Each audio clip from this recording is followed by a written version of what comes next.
אתה בקיא בכל התורות שלנו.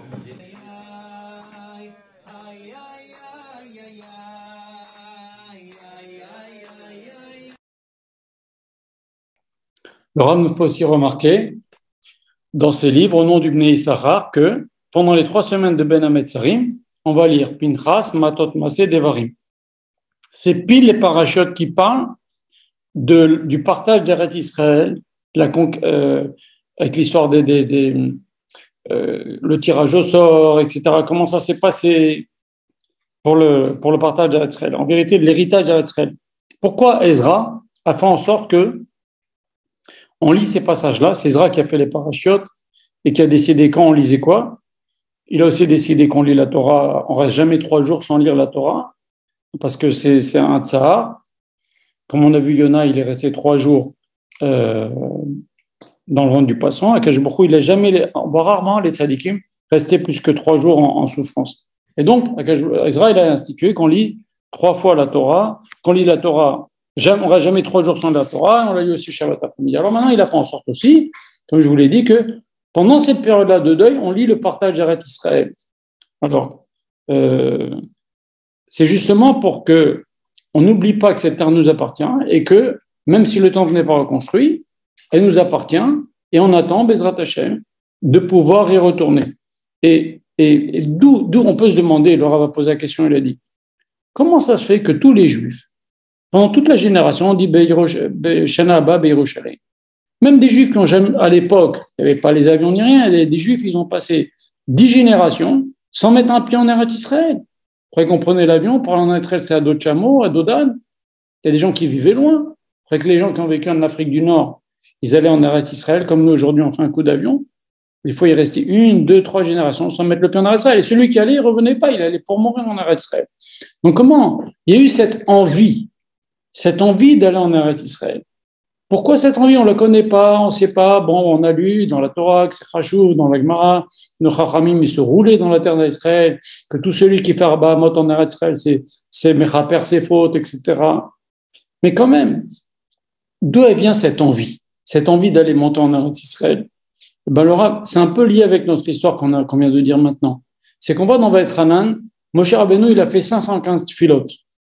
Et Akash Baruch Hu lui dit, Rab, ça suffit, arrête-toi là. Alors la question classique, pourquoi Akash Baruch Hu il a laissé faire les 115? Akash Baruch Hu savait très bien qu'il n'allait pas le laisser rentrer. Il fallait l'arrêter à la première, à la deuxième. Pourquoi tu le laisses faire 515? Bon, il y a plein de raisons. Les tuyaux de Moshe elles sont gardées pour les générations, pour les communautés qui seront en difficulté, pour des cas très graves pour Am Israël. Mais en vérité, quand Moshe Rabbeinu il a eu cette envie d'aller en Eretz Israël, qui n'a pas été assouvi, eh ben, il a eu un manque. Eh ben, ce manque-là, il nous est resté à nous dans toutes les générations. Que tous les Juifs, ils rêvent d'Eretz Israël, ils aimeraient vivre en Eretz Israël. On aime Eretz Israël grâce justement à cette envie de David, de Moshe Rabbeinu. Mais c'est la même histoire avec David. David Amelech, il est resté sur sa faim, il n'a pas pu construire le Beth Amikdash. Mais son envie, c'est ça qui a permis au Beth Amikdash d'être construit, et aussi notre envie à nous qui permettra la reconstruction du 3e Beth Amikdash. C'est pour ça qu'Hachem il a laissé faire ces 520 filotes. Pourquoi? Comme ça enracine dans le cœur de tous les Juifs une envie comme Moshe Rabbeinu de pouvoir rentrer en Eretz Israël. Maintenant, Akash Baruch Hu, il a quand même laissé Moshe Rabbeinu regarder Eretz Israël, mais sans pouvoir y rentrer. Celui qui ne passe ces 3 semaines comme si de rien n'était, eh bien, il ne participe pas à la construction de l'âme du 3e Beth Amikdash. Et regardez jusqu'où ça va dans la halakha. Il y a une marloquette dans nos Chachamim. Rabbi Yehuda Nassi a dit, quand Tisha B'Av ton Shabbat, on ne repousse pas dimanche, on ne le fait pas du tout. Et Chachamim nous dit non, on le repousse à dimanche. Pourquoi? Parce que c'est ce que j'ai dit tout à l'heure. Il faut que les Juifs ils s'endeuillent. Parce que sinon, ils vont l'oublier et ils ne vont pas désirer le 3e Beth Amikdash. Sinon, on n'en parle pas tellement pendant l'année, un peu retiré dans Birkat Hamazon, mais on n'en parle pas tellement. Bon, dans la Mida Bonne Yerushalayim, à la fin, on le dit comme ça. Donc, c'est important, cette période-là. Regardez ce que dit Rabbi Shimon Bar Yochai. Il dit qu'un juif qui met les tefillin, il est mekayem, ce qui est marqué dans la Torah, va sous l'imigdash veshachanti betocham. Vous ferez un mishkan et je résiderai parmi vous. Un juif qui met les tefillin, Akash Baruch Hu, kaviachol, il réside en lui, ce qu'on appelle les markava la shechina. il est le support, le représentant d'Akadosh Baruch Hu. Bien sûr, il faut qu'il se conduise bien par ailleurs. Quel rapport? Pourquoi Rabbi Shimon Bar Yochai dit une chose pareille? Les tefilin, c'est comme si on applique le verset, Akadosh Baruch Hu nous dit, je ferai un mishkan, vous ferez un mishkan et moi je viendrai, Akadosh Baruch Hu viendra résider parmi nous. Quel rapport avec les tefilin?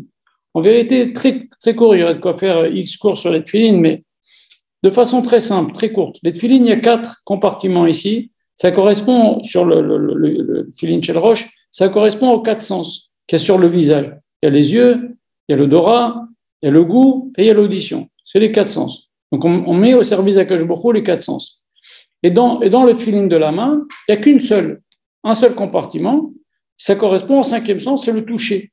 Et donc celui qui met tous ses sens au service d'Akadosh Baruch Hu, alors bien entendu, il se soumet à Akadosh Baruch Hu et on peut dire qu'Aviachol, Akadosh Baruch Hu, il réside parmi lui parce que justement il se conduit en fonction de ce qu'Akadosh Baruch Hu attend de lui.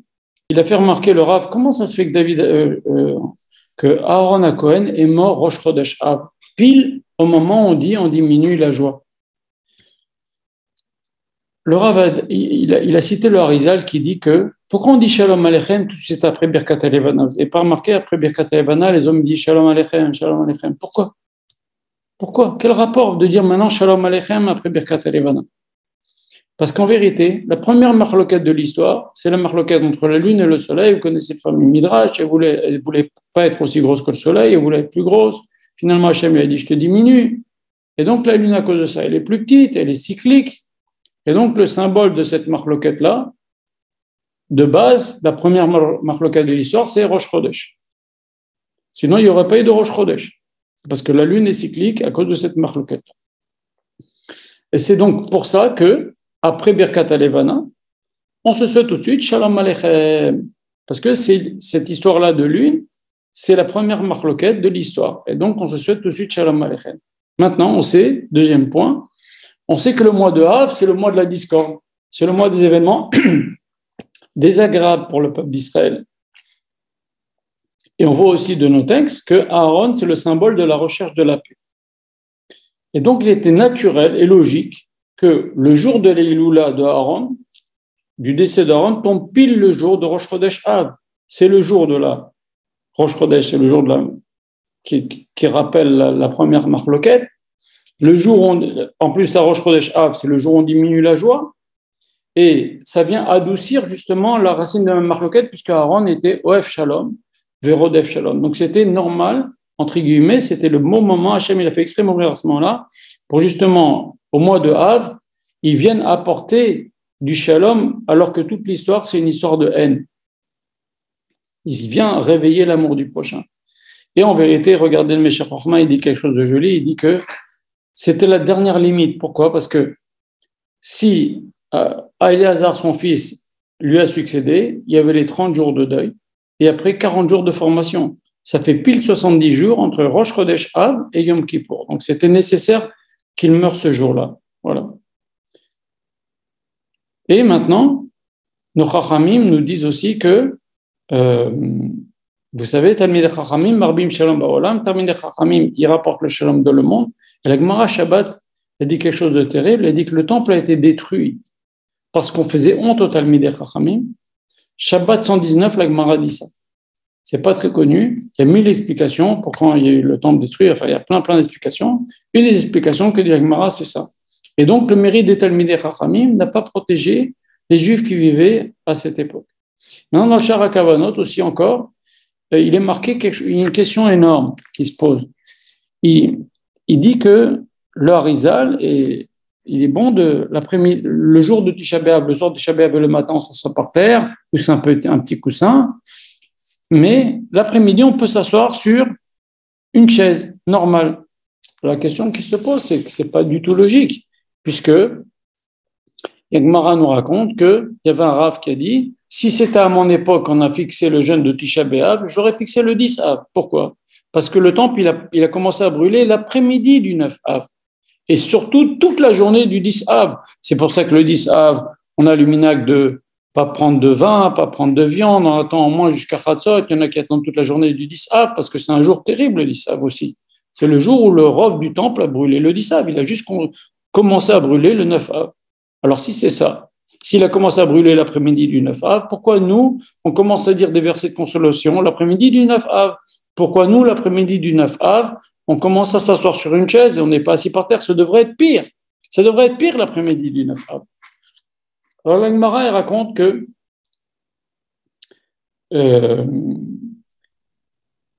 pardon, excusez-moi.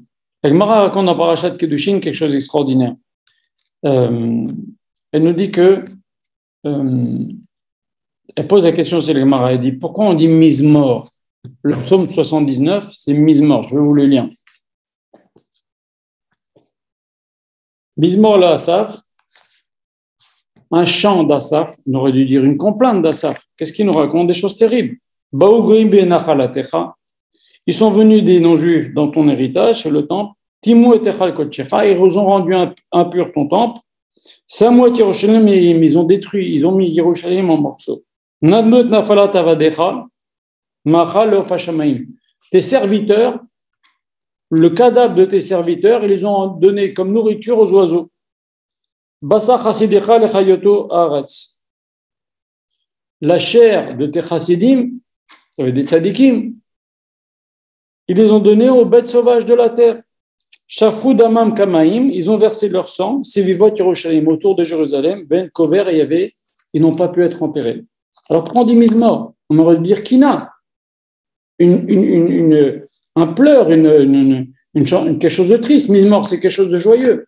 La Gemara raconte, elle répond, elle dit qu'en vérité, l'après-midi de Tisha B'Av, quand les Juifs ont vu que le temple commençait à détruire, en fait, ça fait plusieurs jours que les Romains, ils venaient, ils frappaient, ils tuaient des Juifs. Le siège a duré 2 ans et demi.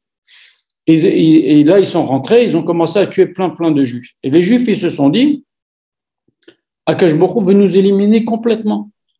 Mais quand les Goïms, ils se sont déchaînés sur le temple, les Juifs, ils ont dit Mizmor. Pourquoi? Parce que maintenant, Hachem, il déverse sa colère, il les laisse se déverser leur colère sur les pierres et le bois du temple. Eh bien, nous, on ne sera pas éliminés complètement. C'est pour ça que ça s'appelle un Mizmor, parce qu'en vérité, on n'a pas été tué complètement. Parce qu'Hachem a déversé sa colère sur les pierres. Et c'est pour ça que l'après-midi de Tisha B'Av, on s'assoit sur des chaises et on dit des psukim de consolation. Voilà.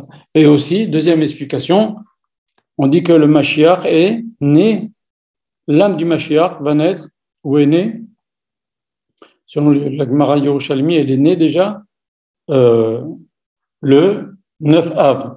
Le Zohar HaKadosh dans Parashat Balak qui dit que, en vérité, l'âme du Mashiach est prête. Et il y a un homme sur terre qui, un beau jour, il ne sait même pas qu'il est le Mashiach, comme Moshe Rabbeinu jusqu'à qu'il y ait eu l'épisode du buisson, à 80 ans, il ne savait pas qu'il était le libérateur de Israël. Même s'il y a eu tout ce qu'il y a eu à sa naissance, la maison emplie de lumière, etc., Hachem n'était pas venu lui dire, tu es le Mashiach d'Israël, tu vas les sauver, tu vas les sortir d'Égypte. Et bien c'est pareil. La Neshama, elle est quelque part dans un endroit dans le ciel qui s'appelle Kansipa, je ne rentre pas dans les détails. Celui qui veut voir, il a qu'à voir le Zohar HaKadosh Parashat Balak. Et cette Neshama-là, elle attend de descendre dans un homme. Il ne sait pas encore qu'il est le Mashiach. Le jour où Akash Baruch Hu, il la met dans cet homme-là, eh bien, Akash Baruch Hu, ça va être lui le Mashiach. Mais lui-même, il ne le sait pas encore. Et donc, la Neshama du Mashiach, elle est née le 9 Av.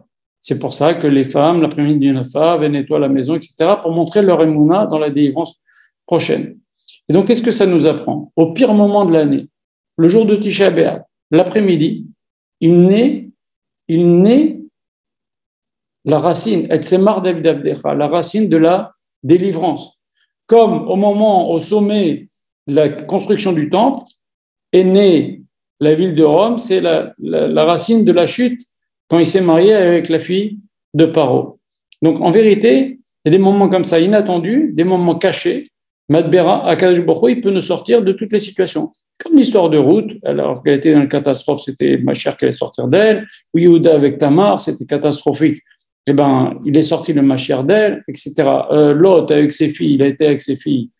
C'est le Mashiach qui va sortir de cette union incestueuse, etc. Donc, il ne faut jamais baisser les bras. Des fois, dans des situations terribles, c'est là que pointe la délivrance. Et c'est ce qui se passe, c'est ce que nous dit Srazal. D'accord?